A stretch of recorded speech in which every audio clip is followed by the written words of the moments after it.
Hi, it's Jan Beta, and today I'm going to do something super unusual for my channel, and that is taking a look at a modern mini PC, the GEEKOM Mini IT11.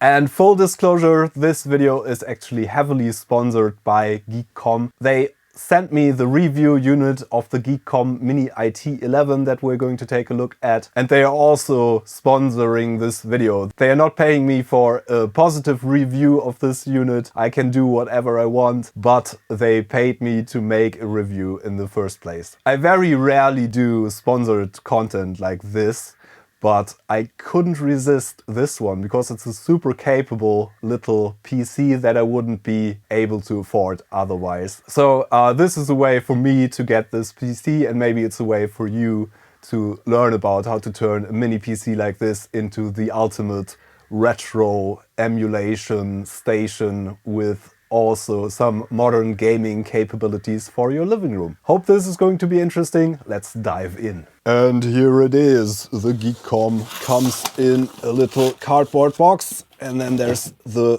real box in there. And this is a tiny bit of kit. It's called Mini IT for a reason. And GEEKOM was kind enough to send me the highest spec version of this GEEKOM Mini IT11. This one comes with an Intel Core i7-11390H processor. It is fitted with 32 gigabytes of DDR4 RAM and also a 1 terabyte SSD. M2 SSD that is, so that's a quick SSD. A really capable machine, as you can probably tell by the specs. Actually a better processor than in my main PC, I think. This is going to be very powerful in a very small form factor. Perfect for putting this in the living room, I think. We're going to see. So let's take a look. And this comes wrapped in plastic. I'm just going to carefully remove the wrap. I think this actually is one of the most capable mini PCs on the market at the current point in time. And it's teeny tiny. Look at that. Wow, this is smaller than I thought even. Okay, so we have the mini PC in the box, obviously. And we get a flyer that says, thank you. An envelope, actually. GEEKOM was founded in 2003. For 18 years they are making computers. So this is quite the established brand, actually. They know what they're doing at this point in time, probably. So let's see what else we got. We should have a power supply. There we go. Of course, you can't fit a power supply into a case this small. This is a rather standard barrel plug 19 volt 3.42 amps, so that's 64.98 watts power supply AC adapter, and comes with the correct cable for connecting it to a European plug. It has this nice Mickey Mouse shaped connector that you also find on many like laptop power supplies and things like that. So it's a standard power supply, nothing fancy about this. We also get an HDMI cable, which is pretty nice, and some screws and a VESA mount, so you can mount this behind your monitor. It's small enough to just live screwed on the back of your monitor, which is pretty nice, or your television actually. And this is the small fold-out instruction manual. And you can actually upgrade this thing still. The RAM is accessible, and also you can replace the SSD, and you can put an additional SSD in there as well, a SATA SSD, which is super nice. And it should not be all that difficult to do, because this is built to do that, actually. Unlike other mini PCs on the market, I'm looking at you, Apple. My main machine at the moment that I use for video editing and things like that is one of the newer Mac Minis, and that is not really upgradable in any way, unlike this one. This is also a lot smaller than a Mac Mini. Technology has advanced a bit in the years since the hardware I usually look at on this channel was made. This is a very small device. It is plastic from the outside. The bottom is metal. That's pretty nice. And I think there's a metal frame inside to make it sturdy.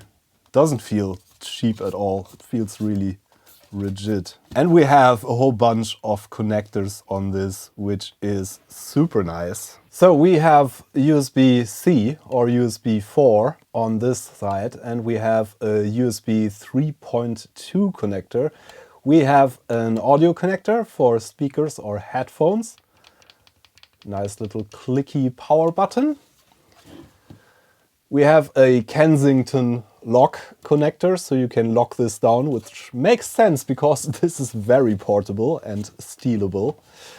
We have the power connector. We have a mini display port as well as HDMI out. This is actually capable of running multiple 8K displays from this little device. We have a proper Ethernet connector, and we have 2 additional 3.2 USB sockets here and another USB-C or USB 4 socket. That's plenty of connectability on a device like this. We also have a proper full-size SD card slot, which is super handy if you're doing like video editing and things like that. You can just quickly plug things in here and transfer data from your camera maybe, or from other devices. Yeah, this is a very small thing. Let's measure this actually. It is very small. It's 11.5 centimeters on each side here. This is even 11, so it's 11.5 by 11 centimeters, and it is around 4.5 centimeters high with the rubber feet even that are on here. So this is teeny tiny. You can probably see I can just cover this with my hand completely. Very, very portable, and it allegedly is very powerful. Let's take a look inside and see how this is built. There should just be 4 screws in the bottom here that are also holding in the rubber feet. And once we have those removed, we should be able to open the whole thing up. I think they have a catch, so you don't lose the screws. That's good. Clever. Yeah, they don't come out. That's a nice touch actually. So now we should be able to lift this whole thing out. Yeah, there we go. Yeah, everything is accessible easily. The RAM, DDR4, 1.2 volt DDR4 on top here. You can use any laptop DDR4 modules. This is fitted with Lexar modules, which are actually pretty high quality, and also a Lexar 1 terabyte SSD, M2 SSD standard size that you can easily replace by just removing the screw and plugging another one into this connector in case you want to upgrade. And one thing that I find particularly interesting is that there's very little room in this, but still there's a slot here for an additional SATA drive. So here's a SATA connector that connects to the mainboard through this ribbon cable. And you can just upgrade this with a secondary drive, which is quite remarkable. There is a little fan in here underneath the circuit board, I think, which cools the processor. Obviously, there's no dedicated graphics card. It's just the internal Intel Iris graphics, which is super powerful in these modern day Intel Core i7 processors though, so that should be plenty of power for everything you need to do on a daily basis. This is actually very neatly designed.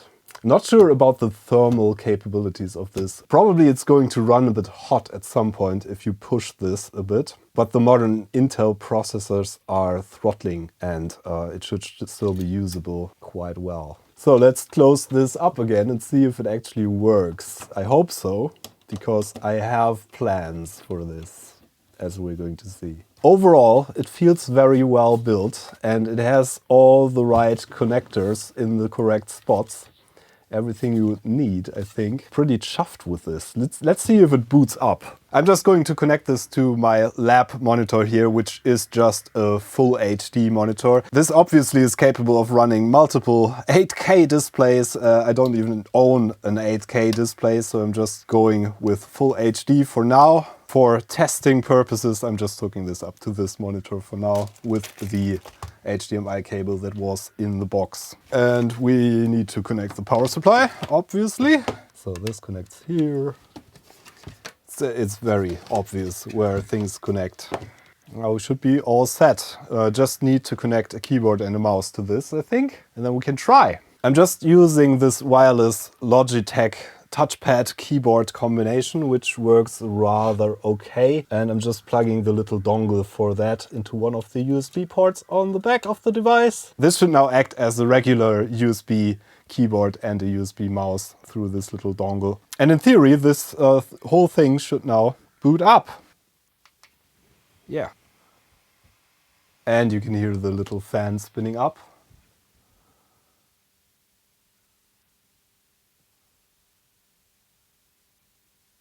Yeah, and it's actually booting up with the GEEKOM logo. This comes with Windows 11 pre-installed, allegedly. So let's see. Yeah, and the fan spin up is just for the startup, as with a regular PC. And then it throttles that. It's not very loud, even if it's running at full speed, it seems. That's pretty nice. Yeah, and there's Windows 11. I've actually not used Windows 11. The mouse works. I'm not going to bore you with the setup process for Windows 11. So I'm going to set this up and then we're going to run it through its paces. This obviously also has Wi-Fi on board and it's Wi-Fi 6, so the most recent Wi-Fi that is available on the market. And it also has internal Bluetooth, so you can easily connect Bluetooth controllers and keyboards and mice to this without adding any additional hardware. And now we're already connected to my Wi-Fi, which works flawlessly. It's going through the Windows updates now. I'm not going to bore you with this process because that's not what this video is for. Just noticed another thing. This actually has an activity LED for the storage. So when you access the SSD, this LED lights up. And this is just the power LED internal to the power switch. That's a pretty nice feature that's not very common on modern like mini PCs or laptops these days. So that's pretty cool. I like having a bit of visual feedback for that stuff. And after some head scratching about Microsoft's choices for their setup process, we're now in Windows 11. And I think this is actually Windows 11 Pro, which is pretty cool. Yeah, it's the Pro version, which is also a super nice touch. And this indeed is an 11th generation Core i7-11398 at 3.4 gigahertz, 32 gigabytes of RAM. Nice. So I'm going to throw some software on here to test things out, and I'm going to do a proper screen capture of this because this is clearly not the way to present how well this works. So I'll be back in a second with a setup system and we're going to run it through its paces. I downloaded two of my favorite benchmarking tools. I don't know if these are still really legit benchmark tools, but I'm a bit of a Windows world noob, so we're going to have to do with these. This is Geekbench 6, and I also downloaded Cinebench, which I think are pretty accurate, all-encompassing benchmarking tools still. So we're going to run the CPU benchmark in Geekbench and see how well this thing performs at first. And then we're going to look at Cinebench as well. Took a while to get Windows 11 to cooperate, actually, because I'm basically a Windows noob. I'm primarily using Macintosh systems. It's always kind of an adventure installing Windows or setting up Windows. It was pre-installed on this one. Geekbench is actually performing quite some real-world tasks, so the readings should be a good representation of how well this thing actually performs in a real-world scenario. The fan is spinning up a bit, but it's not annoying or anything. It's just like a laptop fan, because it is the same kind of fan, basically. And here's the results. It actually is pretty impressive. We have 2,122 for the single core score and 5,972 for the multi-core score, which is around what you would expect for the 11th gen Intel Core i7 with 4 cores. I think the performance is probably on par with similar systems. The bottleneck of this whole thing is going to be the graphics, because it just has the internal GPU on the processor. And even if these have become really powerful, and this is, I think, the latest generation that Intel has in their lineup, Intel Iris Xe graphics, they are still not on par with a dedicated graphics card of any gaming sort. So let's see how well this performs. It's probably going to run at quite a decent speed, because these Iris graphics have come a long way since they were first introduced. They actually perform quite well now for 3D gaming even. Especially with slightly older games, you're going to get pretty nice performance out of this, I think. We're going to take a look at that shortly. And the results are in.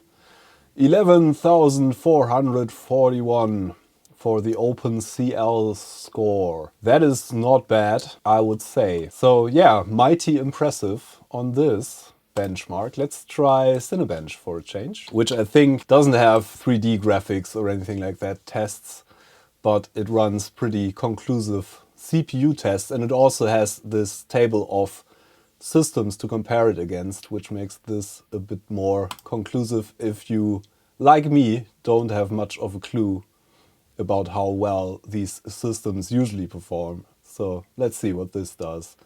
This has a multi-core test and a single-core test for the CPU, basically, and it's rendering, as you can see, a 3D ray-traced picture here for that test, which is pretty demanding on the hardware. And the fan already spins up again, obviously, because it's pushing the limits.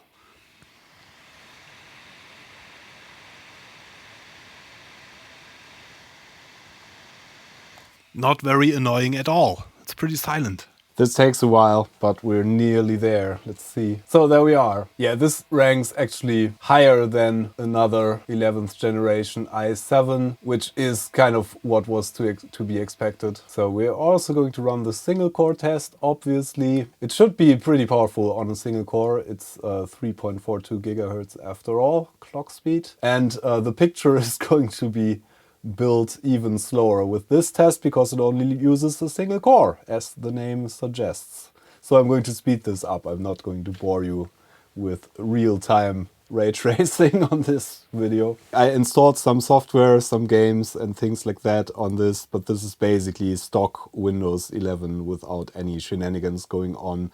And I'm also using my capturing card. I'm not capturing the video output on the GEEKOM itself, but on my streaming PC here.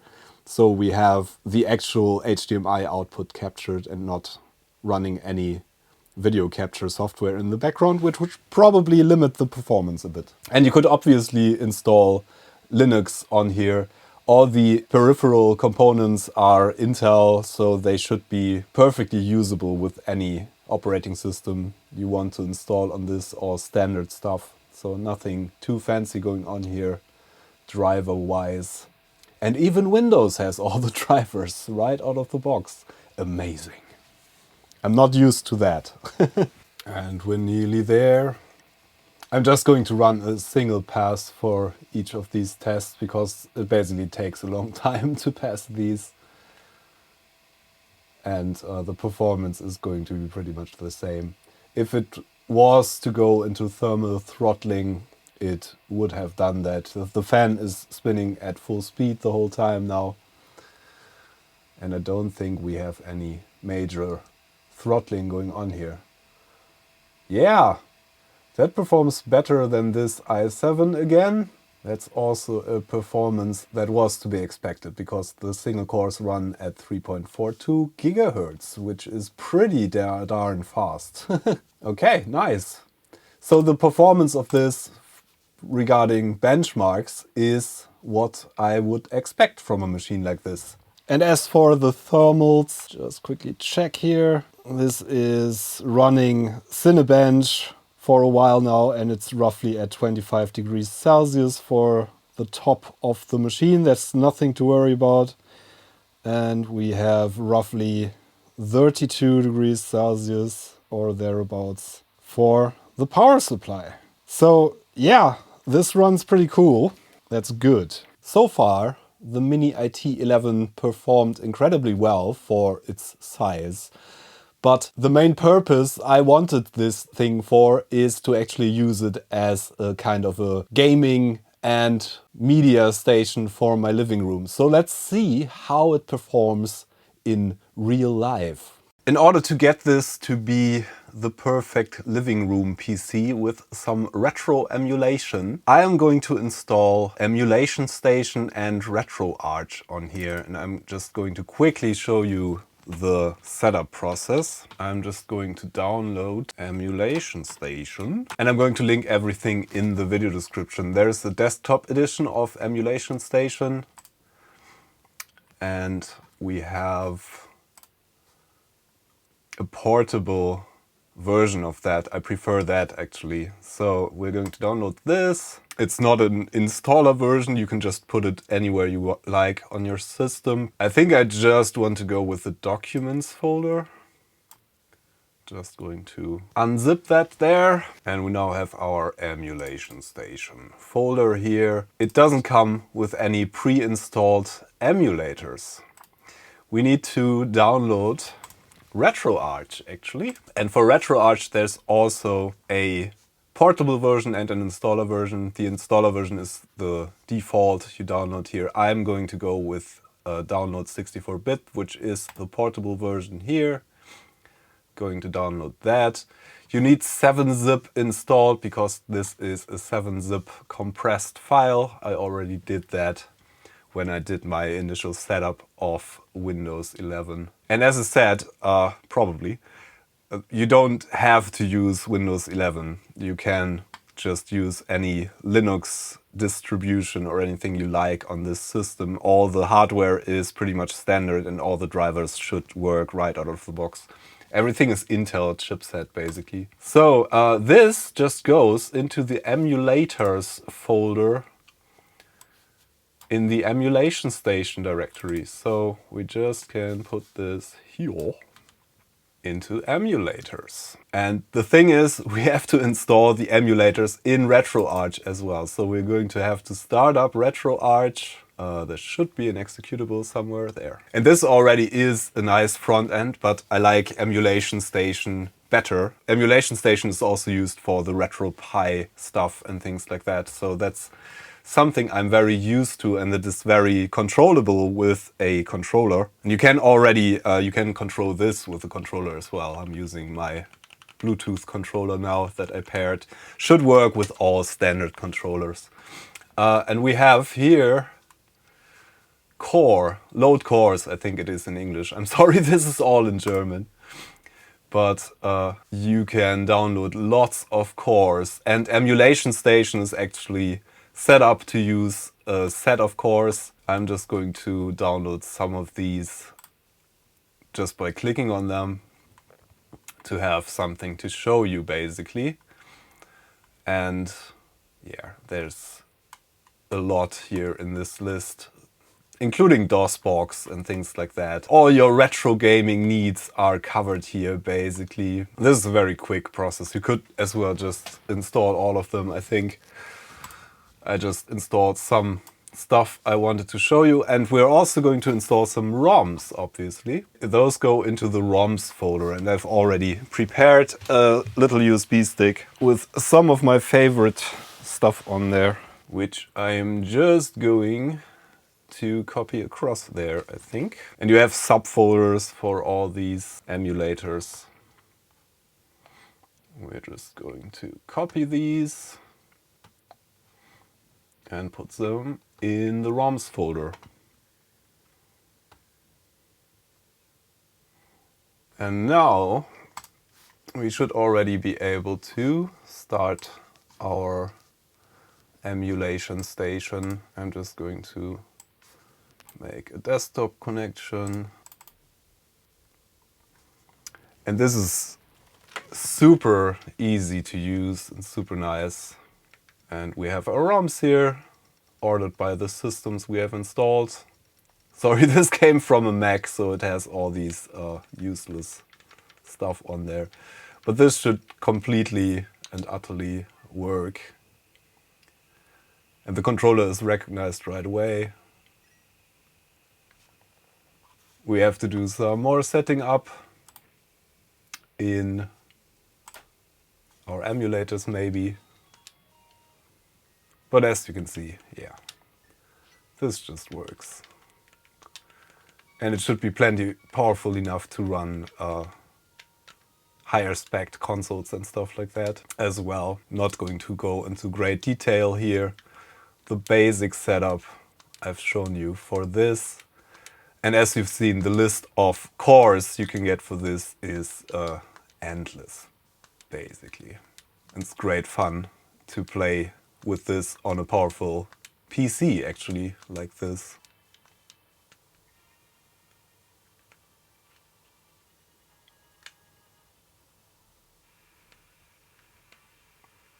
Yeah, it just works, which is nice. And we can set up things like have the controller exit stuff and things like that. I'm using the keyboard now. You can find very good tutorials on how to do that online, of course. This is just the basic setup of EmulationStation. And now I also want this to be a media player PC in my living room. So I'm going to go with Kodi, which is a front end for the ultimate entertainment center, as it says here.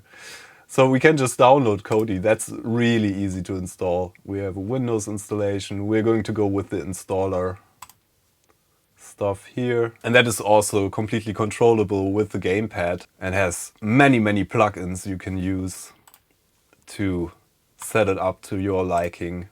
I'm going to create shortcuts and everything because I want this to be nice and usable. But Kodi is just a very, very powerful media center. I'm primarily going to use it to play stuff from my hard disk that I connected to my router, actually. So that's the main purpose I'm going to use this for, because my TV has all the apps to play, streaming services and stuff. You can download loads of plugins for Kodi from Kodi itself. That's Kodi. I already installed this previously and have set up my hard disk. Now it's scanning through all the movies that are on there. But we can play stuff like Alien, no problem whatsoever on this. And that's running through the Wi-Fi from my hard disk. That's my networked hard disk, basically. Nothing fancy, no NAS or anything like that. It's just playing a DVD rip that I did of my original DVD from Alien. So this is super easy to use, and you can set this up. You can even set this up to run EmulationStation from here, which is super nice, obviously. So this is not meant as a tutorial on how to set this up. I'm just showing you my preferred applications for what I want to do with this. There's loads of things you can configure to your liking, like load skins and plugins for both of these systems. Basically, EmulationStation and Kodi and Retroarch are highly configurable. Just showing you the basic setup process here. Yeah, this is plenty powerful enough to run all kinds of emulated consoles and machines, and should be super easy to use with this front end. Just lean back in your armchair and you have a super nice media center with, if you like, a wireless controller, wireless keyboard, wireless mouse. I have all that set up and it works beautifully. As for modern games, obviously this is not a high-end gaming PC or anything like that. This is not going to play the latest graphics-heavy 3D shooter games in any good quality, but you can definitely play some slightly older games with this. And things that don't use heavy 3D graphics, quick 3D graphics work beautifully. I'm just going to start up Civilization 6 here, which performs really well on this machine and is very nicely playable. Most of the 3D stuff I put on here, I'm going to show you. You have to set up the details to minimum or slightly above that, but things like Civilization just work beautifully on this, obviously. So it's plenty powerful enough for older 3D heavy games and newer like strategy games or adventures or maybe RPGs, kind of, which is amazing. And this just, yeah, Civilization works very well on this machine without any further setting up. For the 3D games I had to fiddle with the settings a bit. Yeah, this just works very well on this, obviously. Just no slowdowns or anything like that. Beautiful 3D graphics. I'm running all these games in 1080p, but that's completely enough for gaming in the living room, I think. Yeah, this just works and it's plenty powerful enough for that game. The latest game I have on here is probably Return to Monkey Island. That works beautiful as well. It's not that graphics heavy and I'm probably going to finally play through this in the living room. I got this the day it came out basically and didn't find the time to play this. Yeah, this runs beautifully on here. As was to be expected. Alex, which also runs to an extent, it's not that fast, but it runs decent enough so it's actually playable. I also tried to run LX2, which just came out like 2 years ago, I think. And that has some significant problems. But this one, the first LX, which is a couple of years old, runs quite well on this actually. Yeah, look at that. It just, it runs quite well actually. There is some tearing and things like that, but that is to be expected on just running on an internal Intel graphics chip. But this is absolutely playable in like minimal settings, which still, this is still quite a good looking game. And even things like Grand Theft Auto 5 run reasonably well on this machine, to an extent that they are playable. I had to decrease the resolution for this one and make several settings, which can probably still be optimized a bit. But yeah, it does work. It is rather slow, but look at that. It doesn't look half bad. And for a gaming console-like thing in the living room, this should be absolutely usable. It's not terrible and absolutely playable. Kind of impressive, I think. The Witcher 3 is also, it's pretty marginal but absolutely playable. Loading times are really fast because this has a quick SSD in there, and yeah, this is also very playable and it is a beautiful game.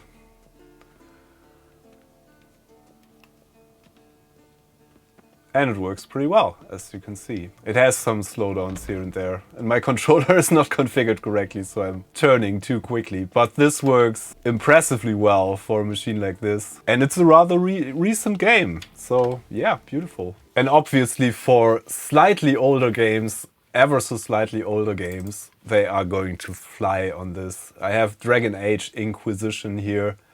I remember having trouble on my desktop PC with this, with my old graphics card when this came out. But on this one, it just flies. And we have the settings, I think, on high even on this one. Yeah, and as you can see, it's absolutely smooth. No slowdowns whatsoever.